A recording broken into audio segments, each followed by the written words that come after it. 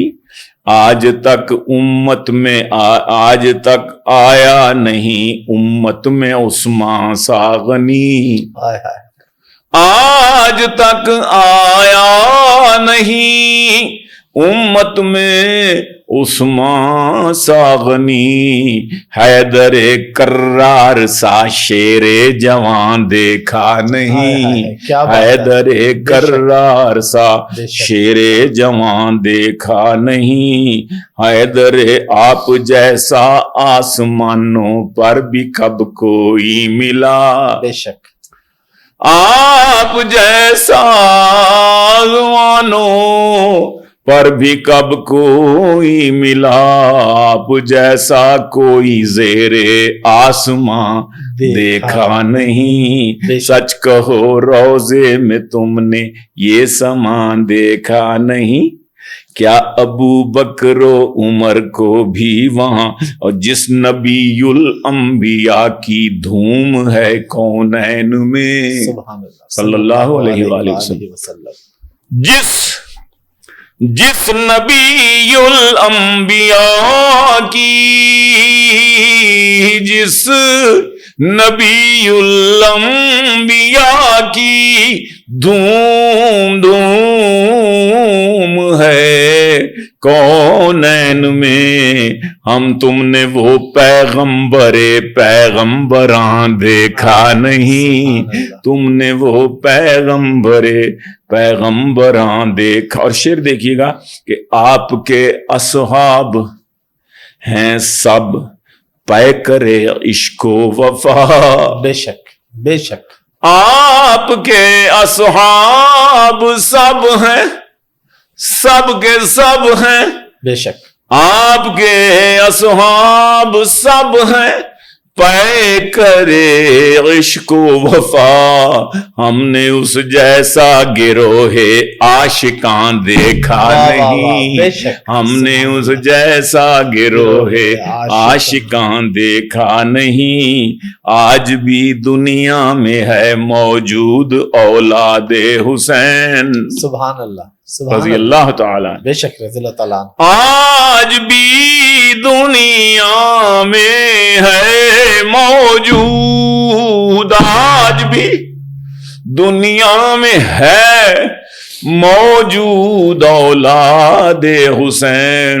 پر یزید و شمر کا نام و نشان دیکھا نہیں. کیا بات ہے، پر یزید و شمر کا نام و نشان ان کی اولادیں بھی نہیں. بے شک بے شک. پر یزید و شمر کا نام و نشان دیکھا نہیں. سب ملائک نے کہا معراج کی شب اس سے قبل. واہ. سب ملائک نے کہا معراج کی شب اس سے قبل. میزباں ایسا اور ایسا مہمان دیکھا نہیں. کیا بات ہے. میزباں ایسا اور ایسا مہمان دیکھا نہیں. دیکھ لو گیلانی کو پڑھتے ہوئے نعت نبی. دیکھ لو گیلانی کو پڑھتے ہوئے نعت نبی. پھر نہ پچھتانا نبی کا نعت خان دیکھا نہیں. پھر نہ پچھتانا نبی کا نعت خان دیکھا نہیں. سچ کہو روزے میں تم نے یہ سامان دیکھا نہیں؟ کیا ابو بکر و عمر کو بھی وہاں دیکھا نہیں رضی اللہ تعالیٰ عنہ. مکہ بھی میں جا رہا ہوں نا انشاءاللہ. پھر مکہ بھی مقدس ہے، مدینہ بھی مقدس. میں اس کو ذرا تیزی سے پڑھتا ہوں آگے ٹائم بھی تھوڑا. مکہ یہ نا اصل میں اس کا شان نزول یہ ہے کہ میں پہلے سفر میں تھا تو غار حرا ہم چڑھ رہے تھے نا، تو زمزم کی بوتل بھی پاس تھی، تو پیتے بھی جا رہے تھے، چڑھتے بھی جا رہے تھے، ساتھ ساتھ دوستوں کو سنا بھی رہے تھے. اس وقت فیلڈ بدی ایسٹمپور ایکسٹم پر اتر رہی تھی یہ میری نعت، تو اوپر نیچے نظر، اس وقت تو بیت اللہ شریف نظر بھی آ جاتا تھا، اب چڑھتے تھے. تو مکہ بھی مقدس ہے، مدینہ بھی مقدس، مرنا بھی مقدس، یہاں جینا بھی مقدس، مرنا بھی مقدس، یہاں جینا بھی مقدس. اس ذات کی ہے خاک کف پا بھی مبارک، وہ جسم مقدس، وہ پسینہ بھی مقدس، وہ جسم مقدس. اور اسلام کی کشتی کے ہیں ملاح محمد، ملاح مقدس ہے، سفینہ بھی مقدس، ملاح مقدس ہے، سفینہ بھی مقدس. اس ذات کی ہے خاک کف پا بھی مبارک، وہ جسم مقدس، وہ پسینہ بھی مقدس. پھوٹا تھا جو معصوم کی ایڑی کی رگڑ سے، پھوٹا تھا جو معصوم کی ایڑی کی رگڑ سے. زمزم بھی مقدس، اسے پینا بھی مقدس، زمزم بھی مقدس، اسے پینا بھی مقدس. جب آپ پہ قرآن مقدس ہوا نازل، جب آپ پہ قرآن مقدس ہوا نازل، جب آپ پہ قرآن مقدس ہوا نازل، وہ شب بھی مبارک، وہ مہینہ بھی مقدس، وہ شب بھی مبارک، وہ مہینہ بھی مقدس. خاتم ہے وہ نبیوں کے تو قرآن ہے نگینہ، خاتم ہے وہ نبیوں کے تو قرآن ہے نگینہ. خاتم بھی مقدس ہے، نگینہ بھی مقدس، خاتم بھی مقدس. قرآن کی آیات مقدس ہیں تو لا ریب، یہ جسم ہو محفوظ، وہ سینہ بھی مقدس، یہ جسم ہو محفوظ. اور گیلانی جہاں دفن ہے کوئی بھی صحابی، مدفن بھی مقدس ہے، دفینہ بھی مقدس، مرنا بھی مقدس، یہاں جینا بھی مقدس. مکہ بھی مقدس ہے، مدینہ بھی مقدس. بہت شکریہ ابراہیم صاحب. نوازش کرم، مہربانی. بہت مزہ آیا آپ کے ساتھ بات چیت کا، چٹ چیٹ کا، گفتگو کا. اللہ آپ کو سلامت رکھے، آپ کے چینل کو آباد رکھے، شاد رکھے. اس سے جو دین کی ترویج کا، اشاعت کا کام ہو رہا ہے اور شعر و ادب کے پروان چڑھا رہے ہیں آپ، اس کا بھی اللہ پاک آپ کو اجر نصیب فرمائے. آمین. بہت بہت شکریہ. نواز.